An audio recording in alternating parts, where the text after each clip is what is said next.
खबर यूपी की सियासत से। ये खबर जन आक्रोश महिला पदयात्रा के दौरान सुषमा खरकवाल के बयान की है, जिसकी वजह से यूपी की राजधानी लखनऊ में नया सियासी तूफान देखा गया। तो क्या है पूरा मामला, देखिए इस रिपोर्ट में। लेकिन आज विपक्ष ने जिस तरीके से महिलाओं का अपमान किया है, ये बहुत बड़ी घोर निंदा है। अरे हम उस देश में रहते हैं जिस देश को माँ कहा जाता है। हमारे देश में नदियों को भी माँ कहा जाता है। मैं राहुल गांधी जी को, अखिलेश यादव जी को कहना चाहती हूँ, जिस माँ ने आपको पैदा किया है, जो माँ आपकी पहली टीचर है, आपने उस माँ का अपमान किया है। लखनऊ की मेयर सुषमा खरकवाल के इस बयान ने यूपी में भीषण गर्मी के कहर के साथ सियासत का भी पारा चढ़ा दिया है। दरअसल प्रदेश की राजधानी लखनऊ में बीजेपी ने मंगलवार को सीएम योगी की अगुवाई में महिला आरक्षण के समर्थन में एक विशाल जन आक्रोश महिला पदयात्रा निकाली थी और रैली में संबोधन के दौरान मेयर सुषमा खरकवाल के बयान को सपा मुखिया अखिलेश यादव ने खुद के ऊपर व्यक्तिगत आघात बता दिया।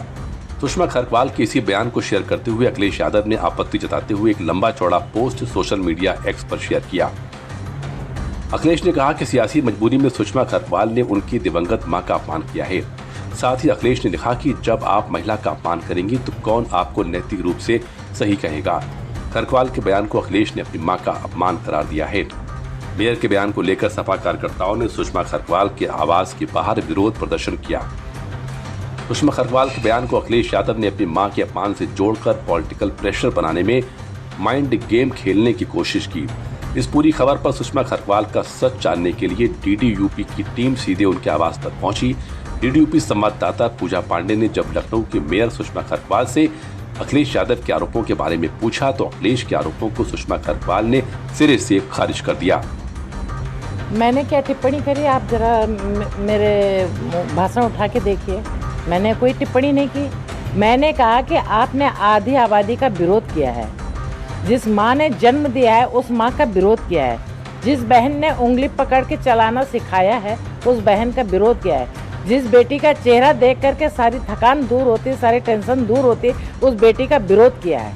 इसके अलावा मेरा और कोई टिप्पणी नहीं है, ना मैंने कुछ कहा।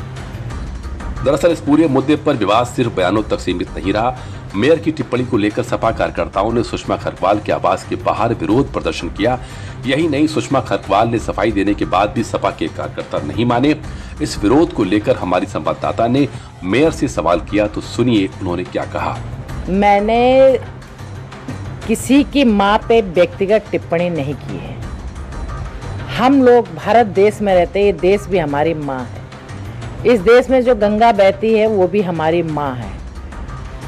और आप जैसे नेता कांग्रेस के राहुल गांधी जी विदेश जाकर के भारत माता का विरोध करते हैं, विदेश की धरती में अपने देश का विरोध करते हैं। तो आप बताइए कि माँ का विरोध कौन कर रहा है, आप कर रहे हैं कि हम कर रहे हैं? दरअसल सपा इस पूरे मामले को सियासी रंग देकर खुद के दामन पर महिला विरोधी होने के लगे दाग को धुलने की कोशिशों में लगी है। ऐसे में सुषमा खरकवाल के बयान को सपा अपना सियासी ढाल बना रही है। सपा के इन कोशिशों के पीछे का मकसद क्या है वो भी जान लेते हैं। सपा इसे सियासी रंग देकर सहानुभूति बटोरना चाहती है। सपा महिलाओं के मुद्दे पर उल्टा बीजेपी को घेरना चाहती है। महिला आरक्षण बिल फेल होने से सपा के इमेज पर असर पड़ा है। सपा किसी भी सियासी नुकसान से बचने के पैतरे खोज रही है। महिला आरक्षण बिल जिसे महिला सम्मान से जोड़ा गया वो मात्र एक राजनीति के दांव पेच में उलझा दिखाई दे रहा है। और ऐसे में सुषमा खरकवाल के बयान को मुद्दा बनाकर इसे और पेचीदा करने की कवायद की जा रही है। हालांकि सुषमा खरकवाल ने इन सभी आरोपों को खारिज कर दिया। सुषमा खरकवाल के इस बयान से ये तो साफ हो गया कि विपक्ष इस मुद्दे को सियासी फायदे के लिए इस्तेमाल कर रहा है। हालांकि एक चीज तो साफ है कि यूपी में महिलाएं साल 2027 के चुनाव में सियासत के सेंटर में रहने वाली हैं।